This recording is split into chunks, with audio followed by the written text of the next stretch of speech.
तो 10 साल के कम्युनिज्म के बाद क्या नेपाल वापस एक चैड हिंदू राष्ट्र बनने के लिए तैयार है?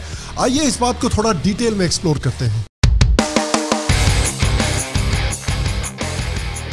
हेलो और श्याम शर्मा शो के इस एपिसोड में आपका बहुत बहुत स्वागत है। मैं हूं सेकुलरिज्म का सीईओ श्याम शर्मा। आज मुझसे जुड़ने के लिए, आज का ये एपिसोड देखने के लिए आपका बहुत बहुत धन्यवाद और आप सबको एक सेक्युलर प्रणाम। एपिसोड शुरू करने से पहले मैं आपसे पूछना चाहता हूं कि मंडे को आपको मेरा इंग्लिश वाला वीडियो कैसा लगा? क्या आप चाहते हैं कि श्याम शर्मा शो और भी इंग्लिश वीडियोस प्रोड्यूस करे ताकि सिर्फ एक हिंदी स्पीकिंग ऑडियंस को ही नहीं बल्कि एक नॉन हिंदी स्पीकिंग ऑडियंस को, साउथ के लोगों को, नॉर्थ ईस्ट के लोगों को और इंडिया के बाहर के ऑडियंस को भी इंडिया का पॉइंट ऑफ व्यू दिखाया जा सके? अगर आप और ऐसे वीडियो देखना चाहते हैं तो नीचे कॉमेंट सेक्शन में मुझे जरूर बताइएगा। तो नेपाल में पिछले एक साल में कुछ बहुत ही इंटरेस्टिंग डेवलपमेंट्स हुई हैं। तो ये डेवलपमेंट्स क्या हुई हैं ये एक्सप्लेन करने के पहले नेपाल की क्या हालत रही है नेपाल के किंग के 2006 में हटने के बाद, वो एक्सप्लेन करना जरूरी है। तो जैसा आप शायद जानते होंगे, नेपाल बहुत समय से एक हिंदू किंगडम था जो अपने आप को एक हिंदू राष्ट्र भी मानता था। लेकिन 2006 में नेपाल के राजा को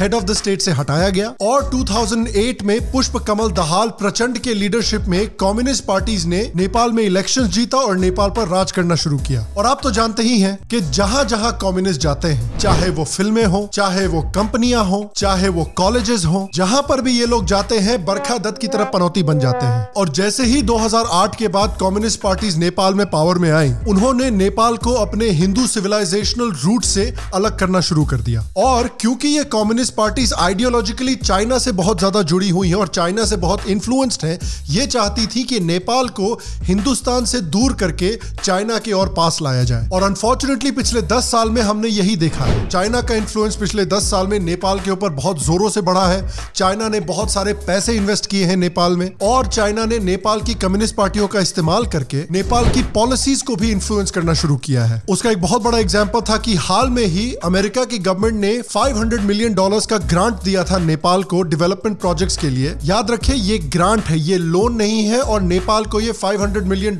वापस यूनाइटेड स्टेट्स को नहीं चुकाने हैं। लेकिन चाइना नेपाल की कम्युनिस्ट पार्टीज का इस्तेमाल करके नेपाल को ये ग्रांट एक्सेप्ट करने से रोकने की कोशिश कर रहा था। इनफैक्ट चाइना का इन्फ्लुएंस नेपाली पॉलिटिक्स में इतना था कि एक समय पर नेपाली एम्बेसडर हाउ यानकुई को नेपाली पॉलिटिक्स में सबसे इन्फ्लुएंशियल इंसान माना जाता था। अब आपने साम दाम दंड भेद तो सुना होगा, लेकिन चाइना ने नेपाल में एक और टूल ऑफ डिप्लोमेसी इजाद किया है और वो है ठरक। और कम्युनिस्ट पार्टीज के इस इन्फ्लुएंस की वजह से नेपाल और इंडिया के बीच की जो रिलेशनशिप है उसमें भी बहुत तनाव आया है। 2015 में जब नेपाल का कॉन्स्टिट्यूशन रेटिफाई किया जा रहा था, उस समय पर वहां के जो मधेसी लोग हैं जिनका इंडिया से बहुत स्ट्रॉन्ग कनेक्शन है और इंडियन गवर्नमेंट भी इस बात से नाखुश थे कि इस कॉन्स्टिट्यूशन में मधेसियों के जो राइट्स हैं और डिमांड्स हैं उनको ठीक तरीके से एड्रेस नहीं किया गया है। इनफैक्ट 2019 में इंडिया और नेपाल के बीच की रिलेशनशिप बद से बदतर हो गई थी जब नेपाल के तब के communist prime minister KP Sharma Oli ने इंडिया के एक पॉलिटिकल मैप पर बहुत आपत्ति जताई थी और कहा था कि इस पॉलिटिकल मैप में नेपाल का एरिया भी ले लिया गया है। इनफैक्ट 2020 में तो केपी शर्मा ओली ने यह भी कह दिया था कि भगवान राम का जो जन्म स्थान है अयोध्या, वो इंडिया में नहीं एक्चुअली नेपाल में है। सुनने में तो यह भी आया है कि केपी शर्मा ओली ये भी मानते हैं कि 2018 का वर्ल्ड कप भी नेपाल नहीं जीता था। तो इंडिया की आंखों के सामने पिछले 10 सालों में उनका एक जो बहुत क्लोज सिविलाइजेशनल एलाई था, दोस्त था, वो उनसे दूर होता जा रहा था और चाइना के और करीब होता जा रहा था। लेकिन ऐसा लगता है कि पिछले कुछ समय में नेपाल के लोग भी इस प्रॉब्लम को रिकॉग्नाइज कर रहे थे। भाई, नेपाल के लोग भी काफी कट्टर हिंदू हैं। वैसे लगता है नेपाल के लोगों ने भी ये रियलाइज करना शुरू किया है कि कम्युनिज्म बेसिकली केजरीवाल की तरह है। आप अपने देश के कांग्रेस से परेशान थे, इसलिए आपने सोचा चलो इनको ट्राई करके देख लेते हैं, लेकिन सच्चाई में ये तो कांग्रेस से भी बहुत बुरे निकले। तो 2021 में ये सिचुएशन थोड़ी चेंज हुई। जो केपी शर्मा ओली की कम्युनिस्ट गवर्नमेंट थी वो गिरी और नेपाली कांग्रेस पार्टी के लीडर शेर बहादुर देउबा नेपाल के नए प्राइम मिनिस्टर बने और उन्होंने पब्लिकली ये अनाउंस किया है कि वो नेपाल को उसके हिंदू सिविलाइजेशनल रूट्स के और पास लाना चाहते हैं और भारत से बेहतर दोस्ती बनाना चाहते हैं। इनफैक्ट नेपाल को उसके हिंदू सिविलाइजेशन के और करीब लाना और नेपाल को एक हिंदू राष्ट्र घोषित करना, इसका डिमांड नेपाल में काफी समय से और काफी जोरों शोरों से चल रहा है आजकल। कुछ समय पहले नेपाल गवर्नमेंट के एक सीनियर मिनिस्टर ने कहा था कि एक प्लेबिसाइट का इस्तेमाल करके नेपाल को हिंदू राष्ट्र घोषित करना चाहिए। Former deputy prime minister of Nepal Kamal Thapa ने भी ये कहा था कि नेपाल के ऊपर ये जो जबरदस्ती सेकुलरिज्म का टैग डाल दिया गया है उसको हटा देना चाहिए और नेपाल को हिंदू राष्ट्र घोषित करना चाहिए। बड़ी बड़ी रैलीज भी हुई हैं नेपाल में मोनार्की को वापस इंस्टॉल करने के लिए और नेपाल को एक हिंदू राष्ट्र घोषित करने के लिए।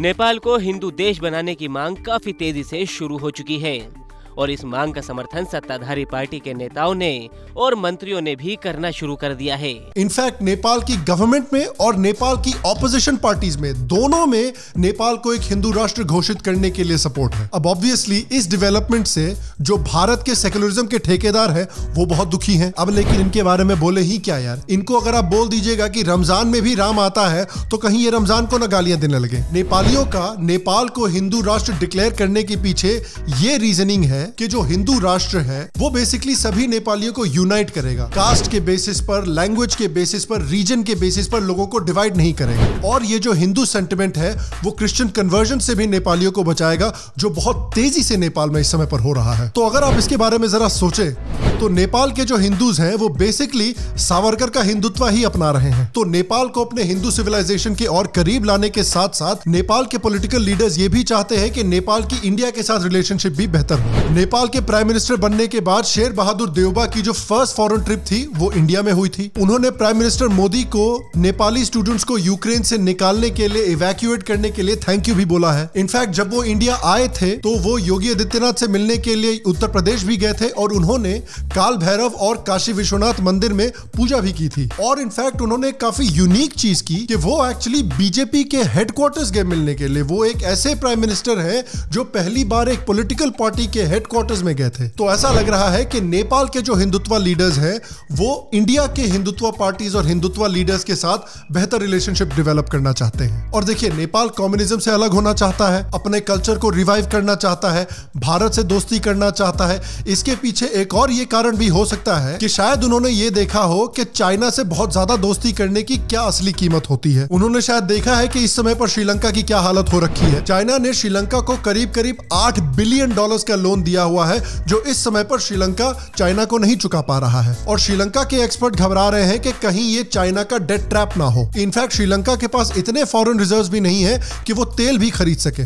श्रीलंका में रह रहकर रोलिंग ब्लैकआउट्स हो रहे हैं, पूरे देश में प्रोटेस्ट हो रहे हैं, लेकिन पता नहीं कैसे श्रीलंका की जो हैप्पीनेस इंडेक्स की रैंकिंग है वो इंडिया से हाई है। बताइए, इंडिया के वोक स्टैंड अप कॉमेडियंस का लेवल इतना बुरा है कि इकोनॉमिक क्राइसिस वाला श्रीलंका भी इंडिया के लोगों से ज्यादा हंस रहा है। एक्सपर्ट्स का ये कहना है कि श्रीलंका की ऐसी हालत 2 कारणों से हो रखी है। पहला कारण तो है चाइना की डेट ट्रैप डिप्लोमेसी, जिसमें वो गरीब कंट्रीज को बहुत सारे पैसे लोन करते हैं डेवलपमेंट प्रोजेक्ट्स के लिए, और जब कंपनीज लोन नहीं पे कर पाती हैं तो उन कंपनीज के स्ट्रेटेजिक एसेट्स पर वो कब्जा कर लेते हैं।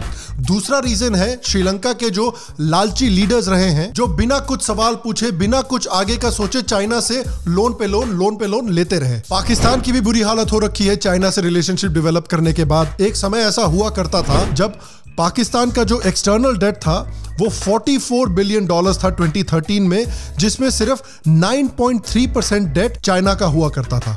लेकिन अप्रैल 2021 में ये जो एक्सटर्नल डेट था वो अराउंड 90 बिलियन हो गया और चाइना का जो डेट है पाकिस्तान में वो 9.3% से बढ़ के ऑलमोस्ट 30% तक पहुंच चुका है। अब ये डेट इतना बड़ा है कि IMF के सामने कटोरा लेकर आइटम डांस करने से भी कुछ फायदा नहीं होने वाला है। और चाइना ने अपनी डेट ट्रैप डिप्लोमेसी में ऑलरेडी दिखाया है कि अगर कोई कंट्री उनको पैसे वापस नहीं दे पाती तो वो उनके स्ट्रेटेजिक एसेट्स पर कब्जा कर लेते हैं, जैसे उन्होंने हम्बनटोटा पोर्ट पर कब्जा किया है श्रीलंका में। और पाकिस्तानी एक्सपर्ट ये मानते हैं कि अगर हालत ऐसी ही चलती रही तो ग्वादर पोर्ट का भी हम्बनटोटा पोर्ट वाली हालत होने वाली है। इनफैक्ट 8 डेटा के मुताबिक 40 ऐसी गरीब कंट्रीज हैं जिनके साथ चाइना ने किसी न किसी फॉर्म में इस तरह की डेट ट्रैप डिप्लोमेसी कर रखी है। लेकिन इंडिया इस तरह का बिहेवियर दूसरे देशों के साथ नहीं करता है, उल्टा इंडिया इन देशों की मदद करने की कोशिश करता है। इंडिया ने इस क्राइसिस में अराउंड $2.4 बिलियन दिए हैं श्रीलंका को। ऊपर से तेल की कमी होने के कारण इंडिया ने अराउंड 40,000 मेट्रिक टन तेल भी भेजा है श्रीलंका को। और हो सकता है कि ये सारी प्रॉब्लम्स देखकर नेपाल भी सोच रहा हो, मेरे को इस बार रिस्क लेने का ही नहीं है, बिल्कुल रिस्क नहीं लेने का है। इनफैक्ट शेर बहादुर देउबा ने एक इंटरव्यू में कहा था कि वो चाइना से सिर्फ ग्रांट लेंगे, लोन नहीं लेंगे।